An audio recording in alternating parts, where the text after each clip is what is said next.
दोस्तों साथियों, आज पाकिस्तान की जो मईशत के हालात हैं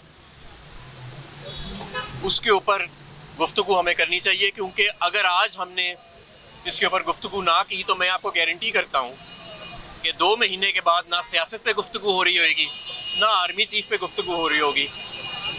हर शो का सिर्फ एक ही मौजू होएगा और वो मईशत होगा। आज जो आदादो शुमार वजारत ख़जाना ने खुद निकाले हैं उससे रोंगटे खड़े हो जाते हैं देख के। हमारी एक्सपोर्ट्स नीचे चली गई पिछले 7 माह में, हमारी टैक्स कलेक्शन की ग्रोथ ख़त्म हो गई, हमारी रिमिटेंसेस नीचे चली गई, हमारे ज़र मुबादला के ज़खायर सिर्फ 8 अरब डॉलर रह गए, हमारी बड़े दर्जे की सनत जो 10% पे बढ़ रही थी आज वो तबाही के दहाने पे है।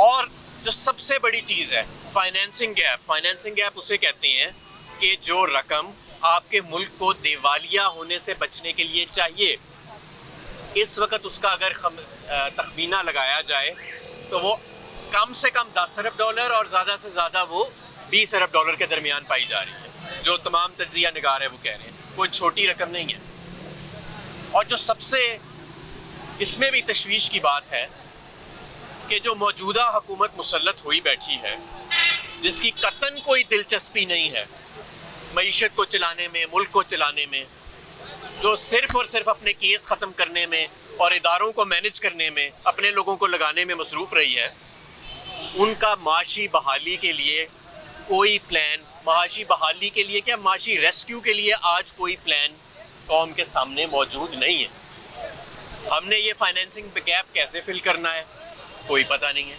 हमारा वज़ीर ख़जाना साहब जब आते हैं टीवी पे वो कहते हैं नहीं, ये क्रेडिट डिफ़ॉल्ट स्वैप जो 100% से टॉप गया है ये भी बेमानी है, ये जो हमारे इंटरनेशनल क्रेडिट रेटिंग एजेंसीज हमें डाउनग्रेड करती जा रही हैं ये भी बेमानी है। बस अगर कोई चीज़ मानी रखती है तो मेरी बातें मानी रखती हैं। और कहते हैं कि रुपया जो है वो 190 का होना चाहिए। और हाल ये है कि आज भी 245 रुपये का ओपन मार्केट में रुपया जो है वो ट्रेड हो रहा है और इंटरबैंक मार्केट में भी रुपये की कदर कम हो रही है। अभी भी मैं समझता हूँ कि लोगों को समझ नहीं आई कि मईशत के हालात कितने ख़राब हो चुके हैं। पिछले 7 महीने में ये जो रजीम चेंज का ब्लंडर हुआ है, आखिर किसी ना किसी को तो इसकी जवाबदेही करनी पड़ेगी ना। सिर्फ अब मैं बात कर रहा हूँ सिर्फ जो माशी नुकसान हुआ है कि कहाँ 6% पे मईशत ग्रो कर रही थी और अगले साल का हमने तखमीना 8% लगाया था, कहाँ आपकी सनत जो है वो फल फूल रही थी, कहाँ पाकिस्तान जो है उसकी एक्सपोर्टर्स जो है वो टेक ऑफ कर रहे थे, ऑर्डर्स पूरे नहीं हो रहे थे, ना सिर्फ ऑर्डर्स पूरे नहीं हो रहे थे, लोग नई मशीनरी मंगा रहे थे। आज मशीनरी स्क्रैप के भाव पे बिक रही है। ये फ़र्क आ चुका है। हाँ, लोगों को उठाया गया, उन्हें नंगा करके मारा गया, लोगों को ब्लैकमेल किया गया, वो तो एक तरफ, लेकिन जो माशी नुकसान हो गया पाकिस्तान का, कहाँ मईशत थी ये मार्च अप्रैल में और कहाँ लाके इसको खड़ा कर दिया गया है। और अभी भी पता नहीं कि हालात आगे कैसे संभालने हैं, किसी को कोई अंदाज़ा नहीं है। इसका कौन जिम्मेदार है? कौन था जिसने रजीम चेंज को ऑर्केस्ट्रेट कराया? कौन था जिसने सियासत में मदाखलत करके एक मुंतखब हुकूमत को घर भेजा और इन नालायकों के टोले को हमारे ऊपर मुसल्लत कर दिया? वो कौन था? तो आप सबको पता है कि अब अच्छा, मुझे एक और बात बताएं, ये जो नालायक लोगों को मुसल्लत किया गया है, सनत डूब रही है, सनत का वजीर कौन है? तजारत डूब रही है, कॉमर्स का वजीर कौन है? किसी को पता नहीं है। आपका बदतरीन एनर्जी का क्राइसिस आने वाला है, गैस का क्राइसिस आने वाला है, बिजली का क्राइसिस आ चुका है और बिजली का वजीर गायब है। पता नहीं उनका क्या प्लान है, वो क्या कर रहे हैं इसको रोकने के लिए। हाँ, कभी कभी तस्वीर आती है, गले में एक हार डाला होता है कोई, किसी के साथ ऐसे, किसी गोरे के साथ खड़े हैं, किसी दूसरे के साथ खड़े हैं, लेकिन क्या मंसूबा है कोई पता नहीं है। वजीर ख़जाना अपनी मंतक ले जाते हैं जिनकी मईशत की असूलों की आज तक किसी को समझ नहीं आई। तो ये जो एक जोकरों के टोले को हमारे ऊपर लाके मुसल्लत कर दिया गया है, आखिर किसी ने तो इसका कभी जवाब देना है ना कि इसका कौन जिम्मेदार था। हम सबको पता है इसका कौन जिम्मेदार है। तो अब ये टॉर्चर करके, ब्लैकमेल करके, और हम तो पहले ही कहते थे कि ये लोगों को इस तरह तशद्दुद का निशाना बनाना, ब्लैकमेल का निशाना बनाना, इससे कोई हल नहीं निकलेगा। तो आज हमें, मैं समझता हूँ कि पाकिस्तान की मईशत जिस नहज पर पहुँच चुकी है, संजीदगी के साथ सर जोड़ के इस वक्त हमें इसका रास्ता निकालना चाहिए और इसका एक ही रास्ता है, इसका सिर्फ एक रास्ता है कि फौरी तौर पे इस मुल्क के अंदर एक मजबूत 5 साल के लिए मुस्तहकम हुकूमत कायम की जाए। वो हुकूमत आए, एक काबिल वज़रा की टीम बने जो सर जोड़ के बैठें। इस मुल्क के अंदर 3 इमरजेंसियाँ लगनी चाहिए। एक्सपोर्ट की इमरजेंसी, एक्सपेंडिचर यानी कि जो हमारे खर्चे हमारी आमदन से ज़्यादा हैं उसकी इमरजेंसी, और एनर्जी की इमरजेंसी। जब तक हम इन पे काम नहीं करेंगे तो रिकवरी तो बड़ी दूर की बात है, चंद माह के अंदर आपका पटाखा बोल जाएगा। और पाकिस्तान में अभी तक वो हालात बने नहीं जो बनते नज़र आ रहे हैं। ज़रा जाके देखें वेनेजुएला, अर्जेंटीना और दूसरे ममालिक में क्या हाल होता है जब मुल्क दिवालिया होते हैं, खुदा ना खासा डिफ़ॉल्ट करते हैं। पाकिस्तान जैसा बड़ा मुल्क जो है वो, उसके अंदर जो अफरा तफरी आएगी उसकी पहले नवीद नहीं मिलती। तो अब सिर्फ ये साजिशों के ज़ोर के ऊपर, सिर्फ तशद्दुद के ज़ोर के ऊपर, सिर्फ ब्लैकमेलिंग के ज़ोर के ऊपर ये मुल्क नहीं चल सकना। इस मुल्क को चलाने के लिए हमें संजीदगी से अब माशी जो महाज है उसके ऊपर बात करनी चाहिए। अगर हम अभी बात नहीं करेंगे और अभी ये रियलाइज़ नहीं करेंगे कि हालात कितने ख़राब हो चुके हैं, तो मैं आपको पूरी ज़िम्मेदारी से गारंटी करता हूँ महीने डेढ़ के बाद आप में से कोई शख्स सियासी गुफ्तगू नहीं कर रहा होगा, कोई शख्स आर्मी चीफ के ऊपर मफरूज़े नहीं कर रहा होगा कि ये कैसा होगा, अच्छा होगा, बुरा होगा, इसकी लाइकिंग डिसलाइकिंग क्या होगी। हर शो का मौजू सिर्फ एक होगा कि इकॉनमी, मईशत को आप दोबारा खड़ा कैसे करें। इससे पहले कि हम उस मुकाम पर पहुँचें कि जहाँ पे ये डिफ़ॉल्ट जो है वो दंदराना शुरू करे, हमें फौरी तो। और मैं आपको एक और बात बताऊँ, मुझे ये लगता है कि, और बहुत सारे लोगों का ये मेरे साथ अग्रीमेंट है कि ये हुकूमत आई अपने केसेस ख़त्म करने के लिए और इदारों पर अपने लोगों को मुसल्लत करने के लिए, और ये तब तक हुकूमत चलाएंगे बिल्कुल डिफ़ॉल्ट के दहाने पे ले जाकर ये एकदम से सारा कुछ कायम मुकाम हुकूमतों के सर पे छोड़ जाएंगे और कहेंगे देखो जी वो जो अगले आए थे उन्होंने ये सारा कुछ कर दिया। हालात ख़राब हैं, हालात इस वक्त इस हुकूमत से संभल नहीं रहे, इस हुकूमत के पास कोई मंसूबा नहीं है, और माशी जो है वो मईशत वो बदकिस्मती से, तशद्दुद से और हरासा करने से संभलती नहीं है, मज़ीद ख़राब हो। आपने कहा कि वो कौन था जिसने साजिश करके सियासी हुकूमत में मुदाखलत की और उनको घर भेजा। जो रिकॉर्डेड फैक्ट्स हैं, जो हमने देखा, कौमी असम्बली में तहरीक अदम एतमाद आई और उस पर वोटिंग, अदालत के कहने पर आपको ऑर्डर दिए गए कि पुरअमन तरीके से वोटिंग कराई जाए। तो आपका इशारा अदलिया की तरफ है या किसी और की तरफ है? नहीं, मेरा अदलिया की तरफ नहीं है, अलबत्ता कि अदलिया पे भी हमें बहुत ज़्यादा फ़िलहाल मायूसी है, इसमें कोई शक नहीं है कि आज़म सवाती का केस हुआ, अरशद शरीफ का केस हुआ, इमरान खान पर कातिलाना हमला हुआ, तो अदलिया जो है उम्मीद है कि इंशाल्लाह ताला इन चीज़ों पर नोटिस लेगी। लेकिन आपको सबको पता है कि इशारे किस तरफ हैं, और आप सबको पता है कि रातों रात लोटे कैसे बने, आप सबको पता है कि ये सारा मामला जो है ये कैसे चलता रहा माजी में और क्या। और मैं आपको एक और बात बताना चाहता हूँ, एक वक्त होता था आज से 50 साल पहले, 60-70 साल पहले, दुनिया में सोवियत यूनियन के कुछ ममालिक होते थे, दूसरे ममालिक होते थे, जहाँ पे जगह जगह छोटी छोटी डिक्टेटरशिप्स बनी होती थी, जहाँ पे सिपा सलार जो हैं वो फ़ौज में मुदाखलत करते थे। आज 2022 में सवाए चंद बनाना रिपब्लिक्स के और सवाए चंद टिन पॉट डिक्टेटरशिप्स के ये तसव्वुर कहीं पे नहीं है, ये तसव्वुर ख़त्म हो चुका है। और हम अभी भी इस बुनियादी बहस के अंदर उलझे हुए हैं कि रोल होना चाहिए, नहीं होना चाहिए, अच्छी चीज़ है कि नहीं अच्छी चीज़ है। हमें फौरी तौर पे अब मामलात जो है वो ये इस कौम को आवाम के हवाले वापस करना चाहिए, फ्रेश मैंडेट लेके आना चाहिए, नई मजबूत हुकूमत आए और वो मईशत को संभाले, वरना ये आपकी साजिशों में और ये तशद्दुद में किसी को कोई दिलचस्पी नहीं रहनी, सियासत में भी किसी को कोई दिलचस्पी नहीं रहनी कुछ अरसे बाद। सिर्फ और सिर्फ जो माशी बहरान आ रहा है वही मौजूद रह जाएगा। ये बताइएगा कि कल शेड्यूल थी मुलाकात, कल का दिन भी गुजर गया, आज भी सुना था कि आएंगे परवेज़ इलाही साहब, आज भी नहीं आए। कैसे वो इतने मसरूफ़ हैं कि चेयरमैन साहब यहाँ बैठे हुए, इमरान खान साहब, वो मुलाकात के लिए क्यों नहीं आ रहे? समझिए ऐसा कोई बात नहीं है, वो मेरा ख्याल है आज या कल में मुलाकात हो जाएगी। अच्छा आबाद भाई, ये बताइएगा, आपने बड़ी अच्छी मौशी बात की है कि 3-4 रोज बाद मिशन इशू होगा तमाम टास्क, महीने डेढ़ महीने बाद।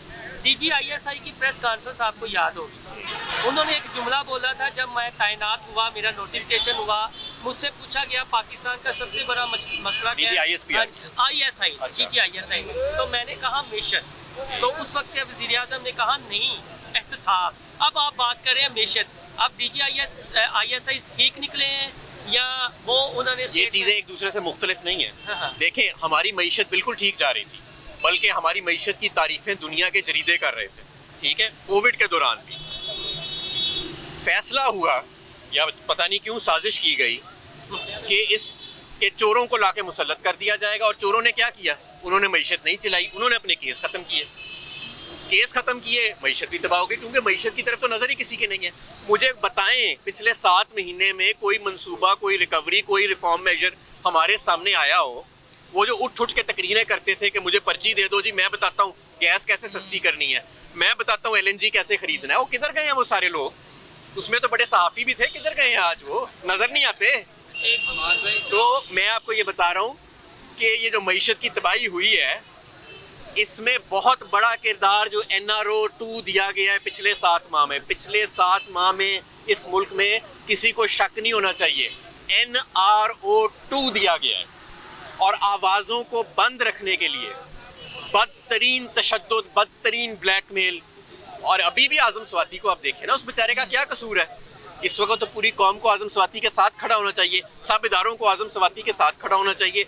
आज़म स्वाति आज सलाखों के पीछे है। अच्छा साहब ये बताइएगा, शहबाज शरीफ साहब आपको पहले भी मिसाकी मईशत की दावत दे चुके हैं, जिस तरह हम बता रहे हैं कि माशी हालत जो है वो बहुत बुरी है, अगर वो आपको फिर दावत देते हैं कि आए बैठें पार्लियामेंट में बैठ के मईशत के हवाले से चीज़ें बेहतर करें, तो क्या आप? जी बिल्कुल, जब इलेक्शन हो जाएंगे पाकिस्तान तहरीक इंसाफ की या जिसकी भी हुकूमत आ जाएगी, और अगर शहबाज शरीफ साहब इलेक्ट हो गए उस पार्लियामेंट में, जिसके चांसेस काफ़ी कम लग रहे हैं, तो इनको साथ बिठा लेंगे हम कि भाई आप भी बता दें कैसे मईशत का बेड़ा गर्क किया था, ताकि हम वो चीज़ें रिवर्स कर दें।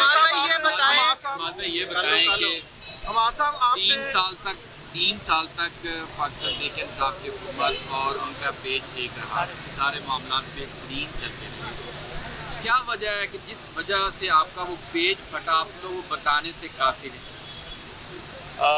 नहीं, मेरा ख्याल है कि जब तारीख लिखी जाएगी ये सारी बातें बाहर आ जाएंगी, और इंशाल्लाह ताला ये साबित होगा कि पाकिस्तान तहरीक इंसाफ हमेशा असूली मौक़िफ़ पे खड़ी रही है, हमेशा जो चोरों का एहतसाब है उस पर खड़ी रही है, हमेशा इस मुल्क के वक़ार के लिए और बेहतर मईशत के लिए खड़ी रही है।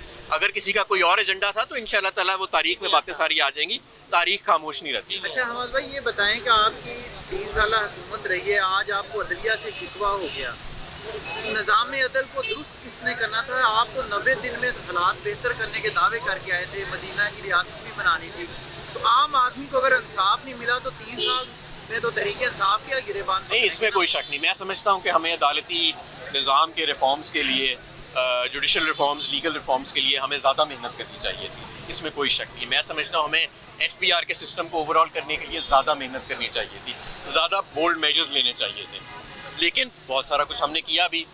ये हमारे दौर में तो NRO 2 या नैब का कानून पास नहीं ना हुआ, हमारे दौर में ही FATF के सारे कवानीन पास हुए, हमारे दौर के अंदर ही एक्सपोर्ट्स जो हैं वो रिकॉर्ड सतह पे चली गई, हमारे दौर में ही सनत बिला वजह ही इतनी तरक्की नहीं कर गई, हमारे दौर में ही मईशत कोविड के दौरान भी और उसके अगले साल भी 6% पे ग्रो कर गई। तो बिला वजह नहीं, बहुत सारा काम हुआ भी और बहुत सारा रहने वाला अभी होने वाला रहता है।